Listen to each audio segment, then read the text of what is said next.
Guys अब एक और कंसेप्ट हम देखने वाले हैं जो है ब्रेक और कंटिन्यू। देखो यार, ब्रेक हमने यूज तो करा था, कहाँ पे यूज करा था जल्दी बताओ। ब्रेक हमने देखा था स्विच केस स्टेटमेंट में कि अगर हम ब्रेक डालते हैं तो वो अगले केस की ओर नहीं बढ़ता है, नहीं तो ये बढ़ जाता है। पर हमने कंटिन्यू नहीं देखा था, पर कोई बात नहीं। ब्रेक और कंटिन्यू एक और बार समझ लेते हैं। अगर हम किसी भी लूप के अंदर, मान लो ये हमने एक फॉर लूप ले लिया है, this is a for loop जो जा रहा है जिसको इनिशियलाइज करा है हमने जीरो से, ये जा रहा है यहाँ पे और ये जा रहा है यहाँ पे।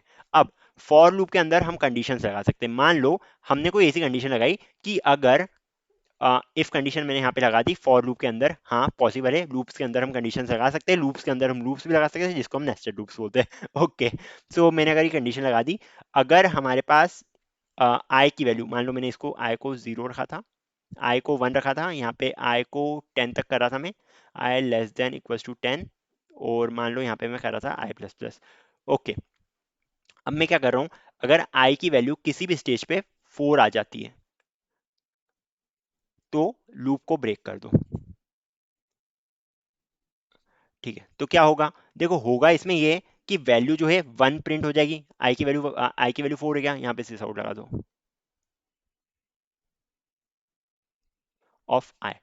ठीक है, कुछ इस टाइप से मैंने इसको लिख के रखा है, एक रफ कोड है, मैं कोड मीन्स वीएस कोड पे आपको बता दूंगा किस टाइप से हो रहा है ये। आई की वैल्यू हमने ली है पहले 1, क्या क्या 1 इज इक्वल टू 4 है क्या, नहीं है, तो हमें आगे जाना है, सिस आउट करके इसको 1 प्रिंट करना है। अब आई की वैल्यू हो चुकी है 2, यहाँ से ये प्लस प्लस करके आई की वैल्यू हो चुकी है 2, क्या 2 4 के इक्वल है क्या, नहीं है, तो इसके अंदर नहीं जाएगा, इस वाले पर्टिकुलर लूप में ये नहीं जाएगा, मतलब इफ कंडीशन में ये नहीं जाएगा, ये सिस आउट करेगा आई की वैल्यू, मतलब ये आ जाएगा हमारे पास 2। अब आई की वैल्यू 3 है, 3 क्या 4 के इक्वल है क्या, नहीं, 3 4 के इक्वल नहीं है, इधर डबल इक्वल टू आएगा, अगर आप कोडिंग के टाइप ही देख रहे हो इसको तो। 3 की वैल्यू 4 के इक्वल नहीं है, तो ये भी अंदर नहीं घुसेगा, यहाँ पे वैल्यू प्रिंट हो जाएगी 3। अब इसके बाद क्या होगा, अब आई की वैल्यू बन चुकी है 4, if I is equal to 4, हाँ बिल्कुल ये कंडीशन ट्रू हो रही है, तो ये यहाँ से ब्रेक कर जाएगा, ये इफ कंडीशन ब्रेक नहीं करेगी, पूरा का पूरा लूप ब्रेक कर जाएगा, मतलब कि इसके थ्रू आपको आउटपुट मिलने वाला है 1 2 3। अब एक बार कंटिन्यू के बारे में बात करते हैं। कंटिन्यू के बारे में अगर हम बात करें तो कंटिन्यू वर्ड अगर आता है, अगर आई की वैल्यू 4 हो जाती है और यहाँ पे मैं ब्रेक की जगह कंटिन्यू लिख देता हूँ, बस यही चेंज है, ब्रेक की जगह मैंने कंटिन्यू लिख दिया। तो कंटिन्यू के केस में ये चीज जो है ये लूप के बाहर नहीं जाएगी, मतलब कि लूप खत्म नहीं होगा, ब्रेक के स्टेटमेंट से ये पूरा लूप ही खत्म हो गया था, पर कंटिन्यू के स्टेटमेंट से बस ये 4 वैल्यू प्रिंट नहीं होगी, होगा क्या, 1 2 3 तो ऐसे डिस्प्रिंट हो जाएंगे, 1 2 3 तो ऐसे डिस्प्रिंट होंगे, जब 4 आएगा ये चेक करेगा, if I is equal to 4, फिर कंटिन्यू है तो ये 4 को इग्नोर मार देगा, आगे बढ़ेगा, आई की वैल्यू हो जाएगी 5, क्या 5 4 के इक्वल है, नहीं है, तो यहां से हमारा प्रिंट होगा 5, और ये एज इट इज चलने वाला है टिल, कहाँ तक लिया है हमने, 10 तक लिया है, तो 1 से लेकर 10 तक एक्सक्लूडिंग 4 ये वैल्यू प्रिंट हो जाएगी। एक बार इसी चीज को हम वीएस कोड पे करके देख लेते हैं। सो मैंने ये खोल के रखा है वीएस कोड, यहाँ पे मैं लगा रहा हूँ क्या, ब्रेक एंड कंटिन्यू नया बना दूं क्या, चलो अभी लूप्स के क्वेश्चंस बाकी हैं थोड़े। सो इसके अंदर डाल रहा हूँ मैं लूप्स 8 डॉट जावा। ओके, यहाँ पे हम ब्रेक एंड कंटिन्यू स्टेटमेंट के बारे में डील करने वाले हैं, सो मैं एक काम करता हूँ, इसको पूरा का पूरा इरेज कर देता हूँ। यहाँ पे मेरे पास टूल मिल गया है, इसको मैंने पूरा इरेज कर दिया है। अब हम क्या करेंगे, सबसे पहले हम लिखते हैं P S V M, P S V M क्यों लिखते हैं, पब्लिक स्टैटिक वॉइड मेन के लिए पी एस वी एम मैंने लिख दिया है।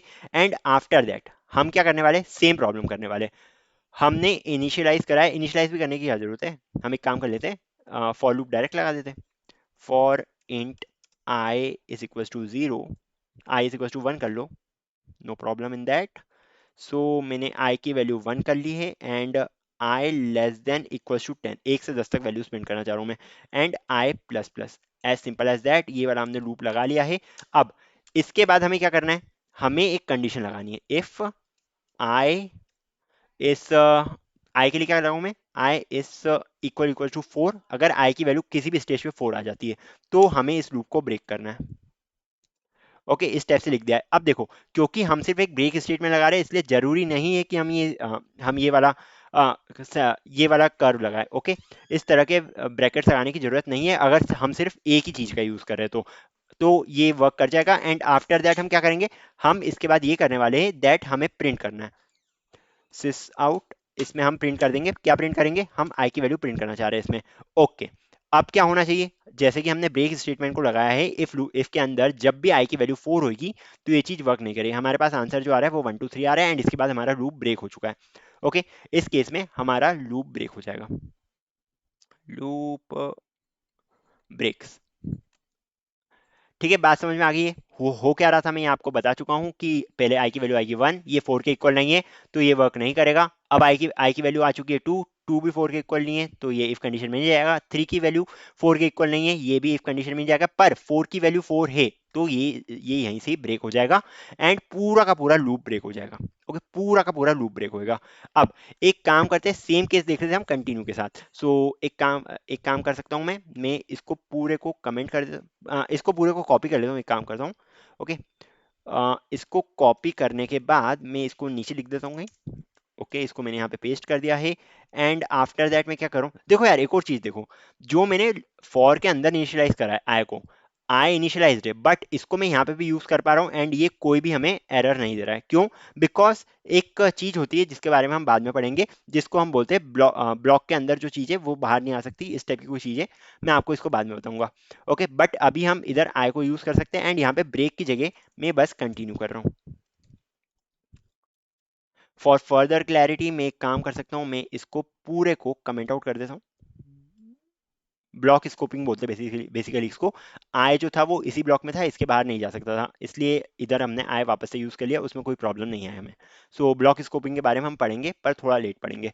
ओके, अब क्या होगा, देखो अब आउटपुट क्या आ रहा है हमारे पास। अब जो आउटपुट आ रहा है हमारे पास, कुछ एरर आ गया है। क्या एरर है? For int i equal to 1, i less than equal to 10, i plus plus, ये सही है हमारे पास, ये भी सही है। एंड फिर एरर क्या है, system dot out dot println, if condition भी सही लगाई है, ये भी सही लगाया मैंने। ओके, एक और बार रन करता हूँ, शायद तक उसमें कुछ एरर होगा।